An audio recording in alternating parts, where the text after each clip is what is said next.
तर आपण बघतोय यावेळी एक सगळ्यात महत्त्वाची बातमी मनसे विद्यार्थी सेनेचं एबीव्हीपी विरोधात आंदोलन होत आहे।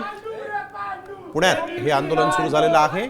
महाराष्ट्र नवनिर्माण विद्यार्थी सेनेनं एबीव्हीपी विरोधात हे आंदोलन केलेलं आहे। यावेळी एक महत्त्वाची बातमी थेट पुण्यातली।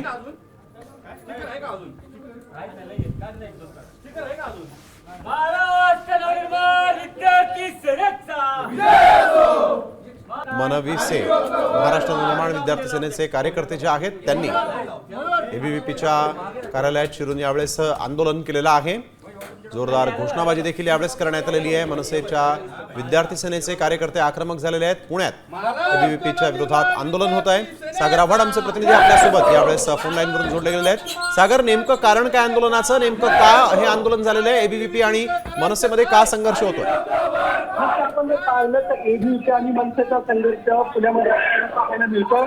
आता मनसेचे पदाधिकारी जे आहेत ते एबीव्हीपीच्या कार्यालयामध्ये दाखल झाले आणि त्यांनी एबीव्हीच्या कार्यालयामध्ये ते त्यांच्या कार्यालयात झोपलेलं आहे। या सभाची पार्श्वभूमी अशी आहे की वाडिया कॉलेजमध्ये मनसेने शाखा ओपन केली होती आणि ही शाखा ओपन झाल्यानंतर त्या ठिकाणी मनसेला त्यानंतर सगळा